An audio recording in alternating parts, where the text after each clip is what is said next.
আসসালামু আলাইকুম। নিয়মিত বাংলা সংবাদ আপনাদের স্বাগতম। শুরুতে থাকছে সুনাম, এরপর বিস্তারিত। ইন্ধন নয়, যৌক্তিক আন্দোলনের সমর্থন আছে, বলছে মির্জা ফখরুল ইসলাম আলমগীর।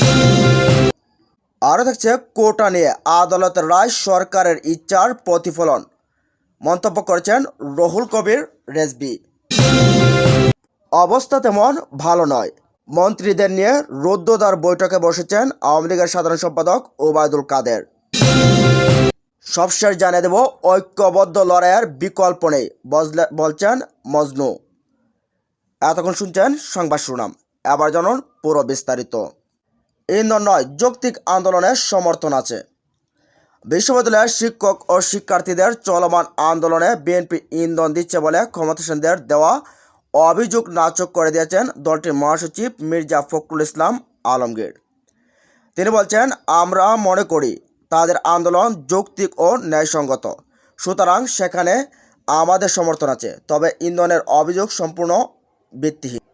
দুপুরে গুলশানের চেয়ারপারসনের রাজনৈতিক কার্যালয়ে সরকারি দলের মন্ত্রীদের অভিযোগের বিষয়ে দৃষ্টি আকর্ষণ করা হলে মির্জা ফখরুল সাংবাদিকদের কাছে এসব কথা বলেন। বিএনপি মহাসচিব, বিশ্ববিদ্যালয়ের শিক্ষকরা তাদের প্রফেশনাল জায়গা থেকে আন্দোলন করছে, ছাত্রীরা করছেন, আমরা এখানে ইন্ধন দিতে যাব কেন, প্রশ্নই ওঠে না। নিজেদের স্বার্থে তারা যদি এখন ঐক্যবদ্ধ হয়, এটা আমাদের বরঞ্চ অনুপ্রাণিত করে। তিনি বলেন, দেশে বিপুল সমস্যা আছে, সেটাকে ভিন্ন দিকে ডাইভার্ট করার জন্য এই আন্দোলন সৃষ্টি করা হয়েছে। 50 বছর পর 56% কোটা নিয়ে রাখবেন, এটা সম্পূর্ণ অযৌক্তিক। এটাতে মেধার বিকাশ হচ্ছে না, মেধাবীদের অ্যাডমিনিস্ট্রেশন সহ বিভিন্ন জায়গাগুলোতে নিতে পারছেন না, একটা বড় ক্ষতি হয়ে যাচ্ছে। শিক্ষকদের আন্দোলন যৌক্তিক দাবি করে মির্জা ফখরুল বলেন, শিক্ষকদের দাবি যৌক্তিক, আপনি এর আগে একরকম কথা বলছেন, এখন করছেন আরেক রকম। আপনি বলছেন যে যারা পেনশন পায় তাদের কোনো দরকার নেই, যারা পেনশনের বাইরে রয়েছে তাদেরকে নিয়ে আসতে পারে, বিষয়টি ঐচ্ছিক। এখন কম্পালসারি করে দিয়েছেন, কারণ হচ্ছে সরকারের আর্থিক খাতে যে দুরবস্থা, তাদের টাকা পয়সা সব শেষ হয়ে গেছে। এখন তারা বিভিন্ন জায়গা থেকে মানি নিয়ে আসছে। অনেকগুলো অটোনোমাস বডি আছে যাদের কাছ থেকে বহু সারপ্লাস মানি ছিল, সেগুলো নিয়ে নিয়েছে। কোথাও কিছু বাকি রেখেছে এই সরকার? বিএনপি মহাসচিব বলেন, এই সরকারের সবচেয়ে বড় সমস্যা হচ্ছে সবাই দুর্নীতিবাজ, এমনকি যারা প্ল্যানিং করছে, অর্থনৈতিক পরিকল্পনা করছে, বাজেট তৈরি করেছে, সব ক্ষেত্রে দেখবেন দুর্নীতির ব্যাপারটা প্রধান। এত বেশি দুর্নীতি করেছে যে এখন ঋণের ফাঁদে পড়তে যাচ্ছে। এ কারণে এখন তারা চতুর্দিক থেকে ঋণ নিচ্ছে। একটা ঋণ নিয়ে অন্য ঋণ শোধ করা, আরেকটা ঋণ নিয়ে আরেকটা ঋণ শোধ করা, এভাবে চলছে। যারা সব জায়গাতে ব্যর্থ হয়ে যাচ্ছে, ঠিক মতো চালাতে পারছে না, তাদেরকে কিন্তু এক কাজটা করতে হয়।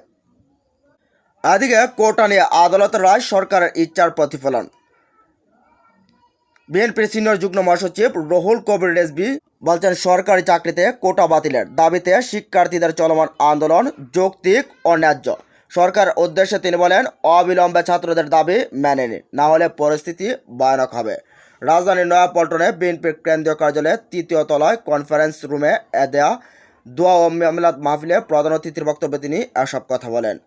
বিএনপির চেয়ারপারসন গুরুতর অসুস্থ বেগম খালেদা জিয়ার আশু রোগ মুক্তি কামনায় কুরআন খতম ও দোয়া মোনাজাতের অনুষ্ঠানে আয়োজন করে জাতীয়তাবাদী দল। প্রসঙ্গে তিনি, সরকারের ইচ্ছা ও আদালতের ইচ্ছা এক হয় কি করে? যে কোটা আন্দোলনে সরকার কোটা বাতিল করেছিল, সেটি তখন কোর্টও রায় দিয়েছিল, তাহলে এখন আবার আদালতকে দিয়ে সেটি পুনর্বল করা হয়েছে। আসলে শেখ হাসিনা মেধা চান না, একটি মেধাবী গোষ্ঠী রাষ্ট্র পরিচালনা করবে, এটাই গোটা বিশ্বের নীতি। কিন্তু শেখ হাসিনা সেই প্রক্রিয়াটি নষ্ট করেছেন আদালতকে দিয়ে। আদালতের রায় সরকারের ইচ্ছার প্রতিফলন। শেখ হাসিনা মনে ক্ষোভ রয়ে গেছে, যেমন তিনি ক্ষোভের কারণে আমাদের নেত্রী খালেদা জিয়াকে মিথ্যা মামলায় সাজা দিয়ে দীর্ঘদিন ধরে কারাবন্দী করে রেখেছেন। তিনি বলেন, এই সরকারের বিসিএস ভাইভা পরীক্ষায় 200 নাম্বার রাখা হয়েছে, যাতে নাম্বার বাড়িয়ে দিয়ে দলীয় লোকদের নিয়োগ দেওয়া যায়। এভাবে অনাচার তৈরি করেছে শেখ হাসিনা। কিন্তু তাদের লুণ্ঠনের রাজত্বের বিরুদ্ধে জাগরণ তৈরি হয়েছে, জনগণ মেনে নেয়নি তাদেরকে। রেজভী বলেন, আমরা স্বাধীন দেশে বাস করো, স্বাধীন নই। এই কথার পররাষ্ট্রমন্ত্রীর সম্প্রতি বক্তব্যে প্রমাণিত হয়েছে। এর মাধ্যমে তিনি গোটা জাতিকে অবজ্ঞা করেছেন। অপমান করেছেন। এর আগে এমন দাসের মনোভাবাপন্ন কথা আমরা কখনো শুনিনি। মনে হয় নাইয়োর যেতে হলে যেমন স্বামীর অনুমতি লাগে, তেমনি ভূমিকা এখন আওয়ামী লীগ ডামি সরকার। কারণ আওয়ামী সরকার কখনো চায়নি দেশটা মাথা উঁচু করে দাঁড়াক। তিনি আরও বলেন, আজকে সরকারের ঘনিষ্ঠ লোকেরা লুটপাট ও দুর্নীতি করে ফুলে ফেঁপে উঠেছে। এটাই তো শেখ হাসিনার অবদান, অন্য কোনো অবদান নেই। তারা কিছু স্থাপনার ছবি দেখিয়ে উন্নয়নের কথা প্রচার করে, শুধু প্রকৃতপক্ষে তাদের লোকেরা বিদেশে টাকা পাচার করে বাড়ি কিনছে, তাদের লোকদের টাকার কুমির বানিয়েছে। তারা উন্নয়নের নামে বেলকিবাজি করছে। তাদের মন্ত্রী এমপিদের বিদেশ বাড়ির সন্ধান পাওয়া গেছে। প্রধানমন্ত্রী শেখ হাসিনার চীন সফর প্রসঙ্গে রেজভি বলেন, আজকে দাঁড়ে দাঁড়ে ঘুরে সরকার ঋণ পাচ্ছে না। চীন সহ কোনো দেশ শেখ হাসিনা সরকারকে আর ঋণ দিচ্ছে না। এটা হলো সরকারের ভুল ও লুটের নীতির কারণে। দলের চেয়ারপারসন বেগম খালেদা জিয়ার শারীরিক অবস্থা প্রসঙ্গে তিনি বলেন, খালেদা জিয়ার জীবন মৃত্যুর সন্ধিক্ষণে। তিনি ঢুকছেন, আমরা মোনাজাত করছি, আল্লাহ যেন দেশনেত্রী বেগম খালেদা জিয়াকে দ্রুত সুস্থ করে আমাদের মাঝে ফিরিয়ে দেন। এদিকে হঠাৎ রুদ্ধদ্বার বৈঠকে 6 মন্ত্রী প্রতিমন্ত্রী। চলমান নানা ইস্যুতে হঠাৎ বৈঠক করেছেন সরকারের 6 মন্ত্রী প্রতিমন্ত্রী। দুপুরে রাজধানীর ধানমন্ডিতে আওয়ামী লীগ সভাপতির রাজনৈতিক কার্যালয়ে বৈঠকে বসেন তারা।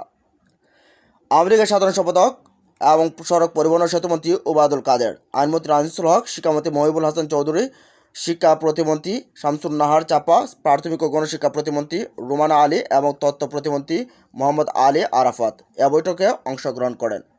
আওয়ামী লীগের দপ্তর সম্পাদক ব্যারিস্টার বিপ্লব বড়ুয়াও উপস্থিত ছিলেন। বৈঠকটি দুপুর 2:12 শেষ হয়।